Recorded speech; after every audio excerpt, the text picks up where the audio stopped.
President Kate Thompson walked into the great chamber of the Galactic Council. Her footsteps echoed in the massive space. Around her, representatives from 47 different species sat in their assigned seats. Their eyes followed her with looks that ranged from disgust to open hatred. Kate had been to this chamber many times before. She had made speeches about peace and cooperation. She had signed trade deals and defense agreements. She had smiled and shaken hands with beings who looked nothing like humans. Today was different. Today she came with words that would shake the foundations of the galaxy. Her security team walked beside her. 6 human Marines in their best dress uniforms. Their faces were stone. Their hands stayed close to their weapons. Everyone in the chamber knew that humanity was cornered. Cornered animals were the most dangerous kind. The central podium rose from the floor as Kate approached. The chamber's lights focused on her, making her the center of attention. 47 species, billions of beings across the galaxy were watching this moment. What Kate said in the next few minutes would decide the fate of humanity. Council Chairman Veltar sat in his high seat above the other delegates. His crystalline body caught the light and threw it back in cold colors. The Altarian Empire had been the strongest voice calling for humanity's removal from the galaxy. Veltar personally had pushed for the vote that condemned every human to death. Honored delegates, Kate began. Her voice carried across the vast chamber without any electronic help. Human voices were designed to be heard across great distances. Another gift from evolution that the aliens never understood. Humanity has served this council for 20 years. We have been faithful allies and friends. A sound like laughter came from several sections of the chamber. The Draconians hissed their amusement. The Cetian delegates clicked their approval. To them, Kate was a defeated leader making one last desperate plea. Kate continued as if she had not heard them. We shared our technology freely. We gave you our medical knowledge that saved millions of lives. We provided our military strength to protect worlds that were not our own. Human soldiers died defending your colonies while you slept safe in your beds. Chairman Veltar leaned forward in his seat. His voice boomed through the chamber's speakers. Your species has been nothing but trouble since the day you joined us. You are violent, unpredictable, and dangerous. The vote to remove you from the galaxy has already passed. This meeting is just a formality. Kate nodded slowly. She had expected this response. The council had made up their minds long ago. They saw humans as a virus that needed to be eliminated. What they failed to understand was that viruses were very hard to kill, and when you tried to destroy them, they often came back stronger. Then let me make something very clear, Kate said. Her voice dropped to a level that made everyone in the chamber lean forward to hear. You have exactly 72 hours to change that vote. 72 hours to guarantee safe passage for all human vessels leaving council space. The chamber erupted in noise. Delegates shouted in their various languages. Some laughed. Others made sounds of anger. The idea that humanity could make demands of the mighty Galactic Council was beyond belief. Veltar's crystalline features shifted into what might have been a smile. And if we refuse? What will you do, President Thompson? Your entire species numbers less than 3 billion across all your colonies. We represent over 2,000 worlds. You are outnumbered by a factor of millions. Kate reached into her jacket and pulled out a small communication device. The chamber fell silent. Everyone knew that human technology was more advanced than it appeared. The device looked simple, but it might be capable of anything. Admiral Hayes, Kate spoke into the device. Are you receiving this transmission? A voice came back clear and strong. Yes, Madam President, we are watching. Kate looked up at Chairman Veltar. Admiral, please inform the chairman about Protocol 7. There was a pause. Then Admiral Hayes spoke again. Protocol 7 is now active, Madam President. All units are in position and ready for your orders. Kate put the device away and looked around the chamber. The delegates were no longer laughing. Something in Kate's voice had changed. The desperate plea was gone. In its place was something cold and hard as steel. For 20 years you have seen what we wanted you to see, Kate said. You think you know humanity. You think we are simple warriors, good for fighting your battles, but nothing more. You are wrong. She walked closer to Valtara's seat. We are the children of a world that tried to kill us every day. We learned to survive in conditions that would destroy your species in minutes. We learned to fight enemies that you cannot imagine. And most importantly, we learned to plan. The chamber was dead silent now. Kate's words carried a weight that made even the largest delegates shift uncomfortably in their seats. Every human ship you have seen is not what it appears to be. Every human colony has secrets you never discovered. Every human diplomat has been gathering intelligence while you thought they were begging for friendship. You wanted to know what humanity is capable of. You are about to find out.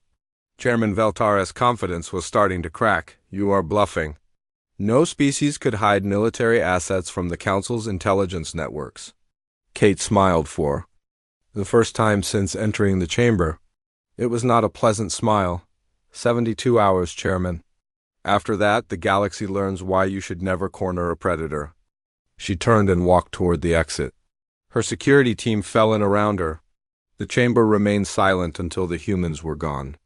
Then chaos erupted as delegates tried to understand what had just happened. In her ship outside the council station, Kate opened a secure channel to Earth Command. This is the President. The council has been warned. They will not listen. Begin final preparations. It's time to show them what we really are. The die was cast. Humanity had issued their final warning. Captain Ron Davis stood on the bridge of the Frontier Spirit. To anyone watching, his ship looked like a simple mining vessel. Scratched hull plates, old sensor arrays, and cargo holds full of raw minerals. The perfect image of a civilian ship trying to escape the coming war. Behind the Frontier Spirit, 19 other human vessels moved through space. They all looked the same. Miners, cargo haulers, passenger liners full of refugees. Ships that any military commander would ignore in favor of real targets. That was exactly what Captain Davis was counting on. Captain, called communications. Officer Beth Murphy from her station. Council fleet is closing fast. 200 ships, including 12 heavy cruisers and 4 battleships. They'll be in weapons range in 10 minutes, Ron nodded calmly. 200 ships against 20 civilian vessels. Any reasonable person would see this as a massacre about to happen. Ron was not worried. He had been waiting for this moment for 5 years. Open a channel to all ships in our group, Ron ordered. Tell them it's time to drop the act. Beth's fingers moved over her controls. Channel open, sir. Ron activated the fleet communication system. All vessels, this is Davis. Execute. Shadow protocol on my mark. Remember, we've trained for this 1,000 times. Make it clean and make it quick. Around the Frontier Spirit, the other ships began to change. Hull plates that looked old and damaged suddenly shifted and moved. Weapon ports opened along their sides. Sensor arrays unfolded like deadly flowers. In seconds, 20 harmless civilian vessels became 20 of the most advanced warships humanity had ever built. The Frontier Spirit went through its own transformation. The mining equipment on its hull folded away to reveal missile launchers. The cargo bays opened to show fighter. SQ UAD RONs ready for launch. Most importantly, the ship's main weapon came online. A gravity cannon that could crack a planet in half. Sir, called Tactical Officer Steve Wilson. Council fleet is hailing us. Standard surrender demand. Ron almost laughed. Put them on screen. Let's see the look on their faces. The main display showed Commander Theklos of the Draconian Imperial Navy. His reptilian features were smug with expected victory. Behind him, Ron could see the bridge of a massive council battleship. Everything about the scene screamed overwhelming superiority. Human vessel, Theklos said in his hissing voice. You will surrender immediately or be destroyed. You're 20. Ships cannot hope to stand against the might of the council fleet, Ron smiled calmly. Commander, you're absolutely right. 20 ships can't stand against your fleet. He paused for effect. That's why we brought more. Theklos looked confused. What are you talking about, human? Our sensors show only 20 vessels in your group. Your sensors show what we want them to show, Ron replied. Computer, drop all stealth fields. Show them what they're really facing. Space around the Council fleet suddenly filled with new contacts. What had appeared to be empty space now swarmed with human warships. Hundreds of them, all invisible until this moment. Ships that had been hiding behind stealth technology that the Council did not know existed, the look on Commander. Theklos' face was worth everything. His smug confidence cracked and fell away. Impossible, he whispered. Our intelligence reports showed no major human military assets in this sector. Your intelligence was wrong, Ron said simply. Every refugee ship that left human space in the last 3 months carried a full military crew. Every cargo vessel was really a battleship in disguise. Every mining operation was a military base waiting for orders. Ron could see panic spreading through the Council fleet as their sensors finally registered the true size of the human force. What had looked like an easy hunt had become a trap with the Council fleet at the center. Did you really think we would? Ron continued. Did you think 20 years of planning was just for show? Humanity doesn't run from fights, Commander. We set traps and wait for our enemies to walk into them. Steve Wilson looked up from his tactical display. Sir, all ships report ready.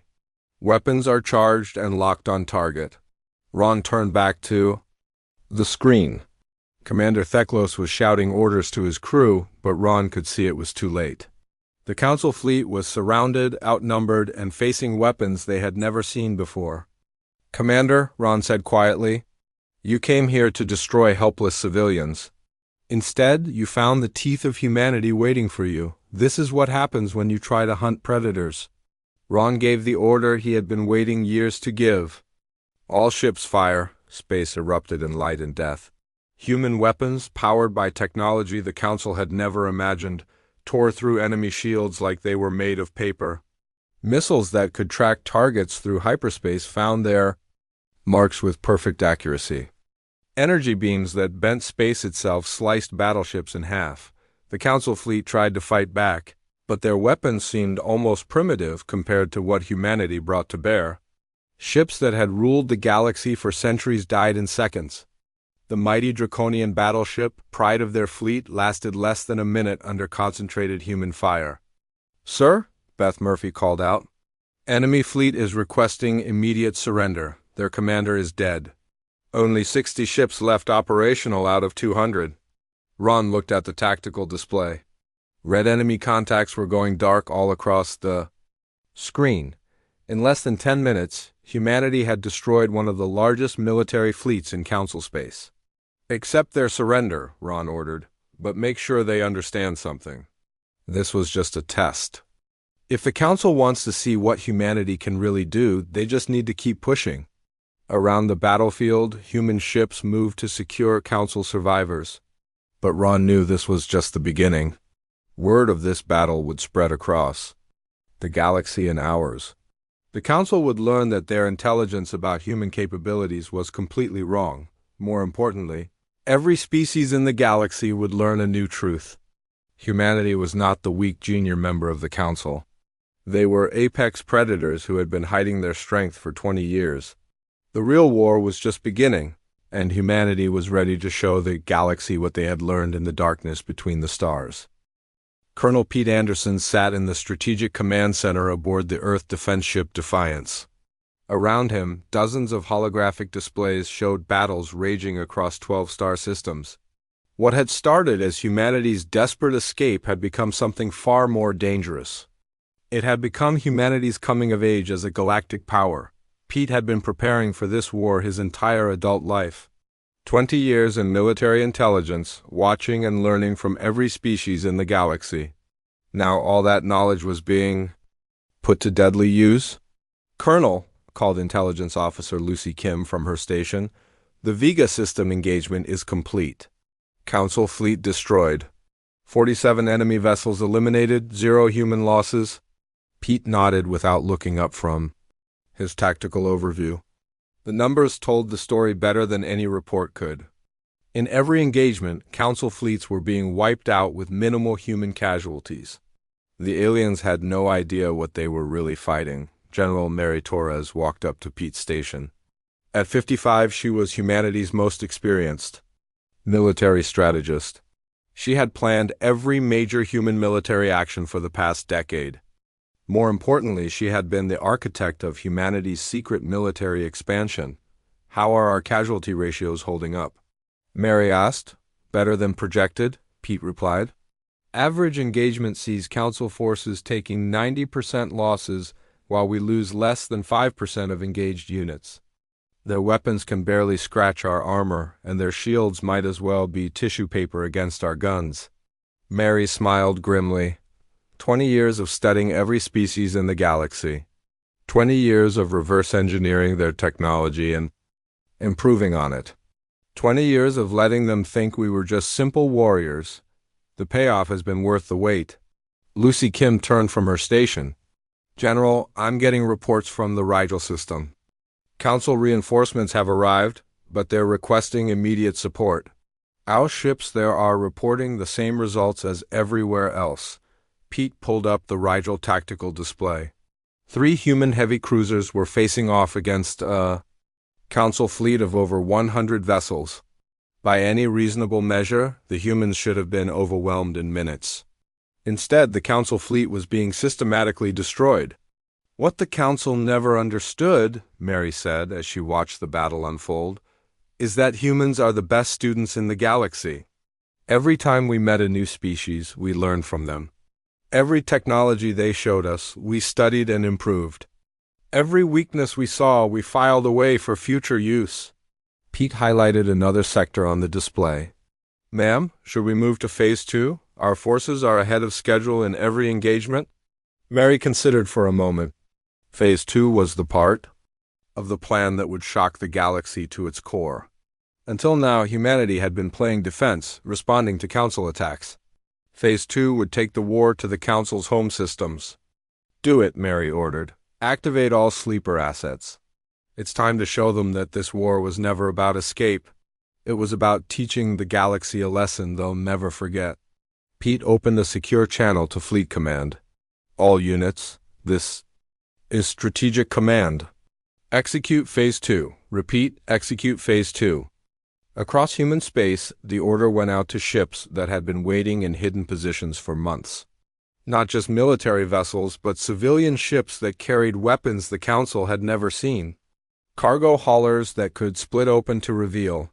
Fighter squadrons. Passenger liners equipped with planet-cracking weapons. Even hospital ships that could transform into battleships in minutes. But Phase 2 was more than just revealing hidden military assets. For 20 years, human diplomats and traders had been placing listening devices and sabotage equipment throughout Council space.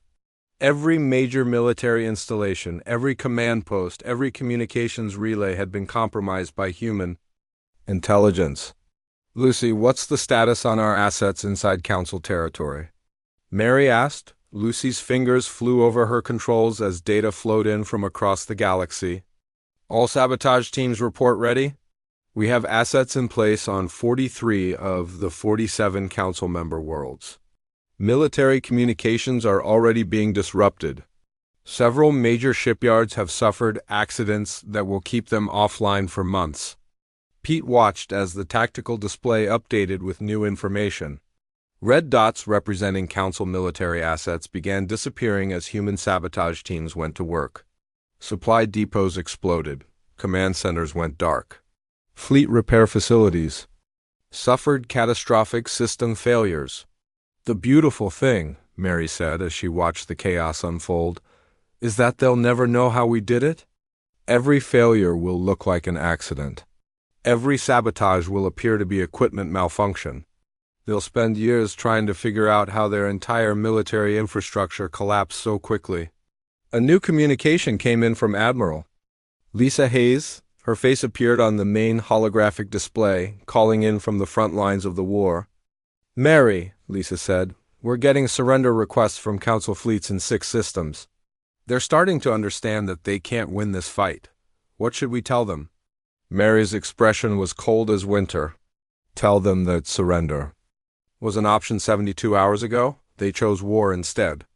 Now they get to live with the consequences of that choice. Pete pulled up casualty reports from across the theater of operations. General, total council losses are approaching 2,000 vessels. We've lost less than 50 ships total. At this rate, the council military will cease to exist as an effective force within the week. Good, Mary replied. But remember, this was never about just winning a war. This was about making sure no one ever makes the mistake of threatening humanity again. Lucy Kim looked up from her station with wide eyes. Ma'am, I'm getting reports from our deep space monitoring stations. Long-range sensors are detecting massive energy signatures from the direction of Altair Prime, it looks like. The Council is trying to activate some kind of superweapon. Mary and Pete exchanged glances. They had expected this. When cornered, most species would try to use whatever ultimate weapon they had been saving. The Council was no different. What's the nature of the energy signature? Mary asked. It looks like they're trying to power up a planet-killer weapon, Lucy replied. Intelligence suggests it's something they've been building in secret for decades. Pete smiled coldly. Too bad for them that we know about it. Operation Prometheus, remember? We've had people watching that project for 5 years. Mary activated the Fleet Communication System. Admiral Hayes, this is Strategic Command. The Council is about to learn their final lesson. Execute contingency, Plan Alpha 7. Show them what happens when you threaten to destroy human worlds. The war was about to enter its final phase, and the galaxy was about to learn that humanity's greatest strength was not their weapons or their technology. It was their ability to plan for every possible outcome and always stay one step ahead of their enemies. Chairman Veltar stood in his private chambers on Altair Prime, watching his world burn. Through the massive windows of his tower, he could see human warships moving through his planet's atmosphere like deadly angels. Their weapons carved precise lines of destruction through military targets while leaving civilian areas untouched. 6 months had passed since the Council's vote to eliminate humanity from the galaxy. 6 months since they had dismissed President Thompson's warning as the desperate plea of a dying species. Now Veltar understood how wrong they had been. His aide, Morden, entered the chamber with trembling movements. The young Altarian's crystalline body flickered with colors that showed his terror. Chairman, the human fleet commander is requesting direct communication with you. Veltar nodded slowly. He had been expecting this moment. The final humiliation of speaking directly with the species he had tried to destroy. Activate the communicator. The holographic image of Admiral Lisa Hayes materialized in the center of the room. She looked exactly as she had 6 months ago, but something had changed in her eyes. They held the cold satisfaction of someone who had won a war that should have been impossible to win. Chairman Veltar, Lisa said with professional courtesy, I believe you wanted to discuss terms of surrender. Veltar felt his legs weaken. Surrender. The word tasted like poison in his mouth. This is impossible, he whispered. Your species numbers barely 3 billion across all your colonies. How can you challenge an alliance of 47 worlds, with populations in the trillions?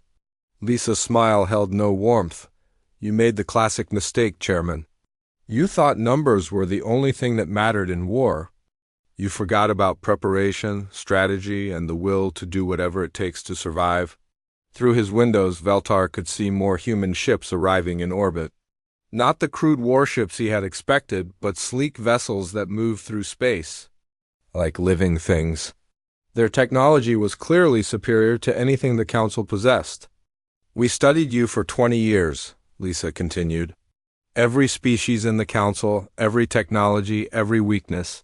While you saw us as simple warriors good only for fighting your battles, we were learning everything we could about you. Veltar stumbled to his chair. The truth was crushing in its simplicity. You used us. Every diplomatic mission, every trade agreement, every cultural exchange. You were gathering intelligence while we thought you were begging for acceptance. We learned from the best teachers in the galaxy, Lisa replied. The Council itself. You showed us how to hide true intentions behind friendly words. You taught us how to make others underestimate your capabilities. You demonstrated how to strike when your enemies least expect it. Morden approached with a datapad in his shaking hands. Chairman, casualty reports from across Council space. Total military. Losses exceed 80%. Most surviving ships have surrendered or fled to neutral territory. Veltar took the pad with numb fingers. The numbers were devastating. The Council military, built up over thousands of years, had been destroyed in less than 6 months. Entire fleets had vanished without trace. Key installations had been sabotaged with surgical precision. It was as if humanity had known exactly where to strike for maximum effect. How? Veltar asked. How did you penetrate our security so completely?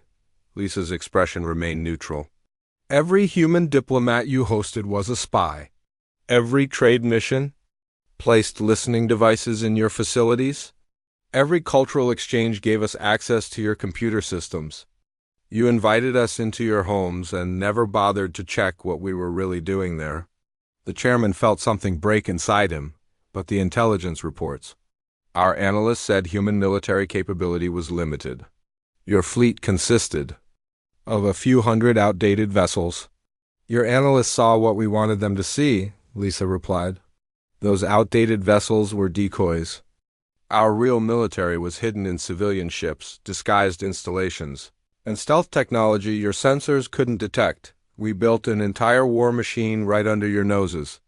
Veltar looked out at his burning world. Human troops were landing at strategic points, but they were not harming civilians.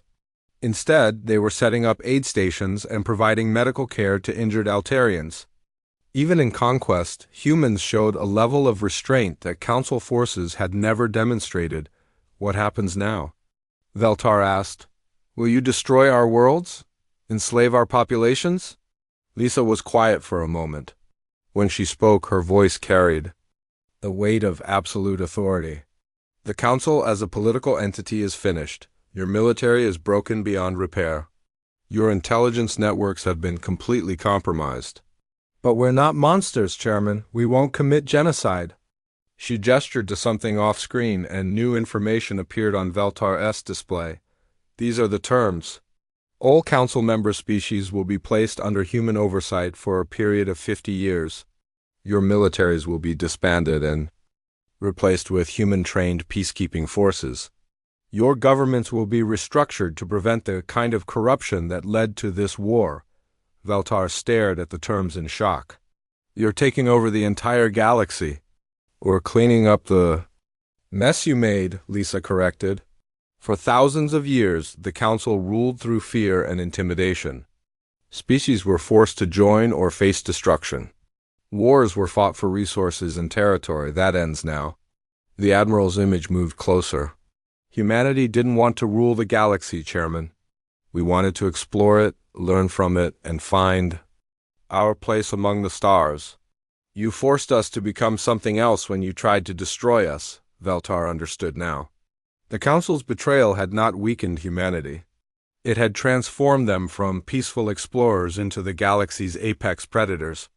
They had been given no choice but to evolve or die, and they had chosen evolution. Your species will be allowed to keep your worlds and your cultures, Lisa continued. But you will never again have the power to threaten other species with extinction. That's the price of your betrayal. As human ships continued their precise work around Altair Prime, Veltar realized the full scope of what had happened.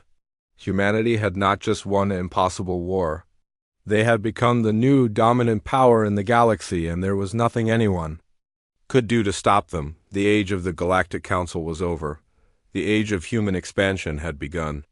And somewhere in the darkness between the stars, other species would learn the same lesson the Council had learned too late. Never corner a predator, unless you're prepared to face the consequences.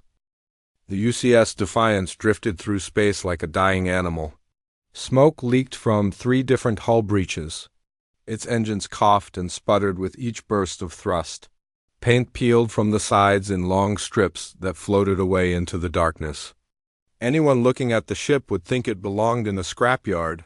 not flying between the stars. Captain Jake Morrison sat in his command chair and watched the massive space station grow larger on the screen. Kepler Station was huge, bigger than most cities back on Earth. Ships from a dozen different alien races flew around it like angry wasps.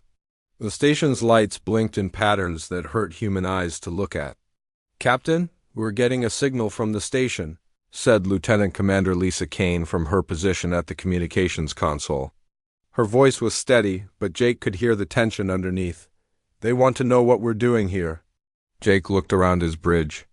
Only 5 people worked at the various stations, when most ships this size needed 20. The walls showed patches where repairs had been made with whatever materials they could find. Some of the screens flickered constantly. Others were completely dark. "Tell them we need repairs," Jake said. "Our engines are failing and we're carrying medical supplies to the outer colonies." Lisa nodded and sent the message.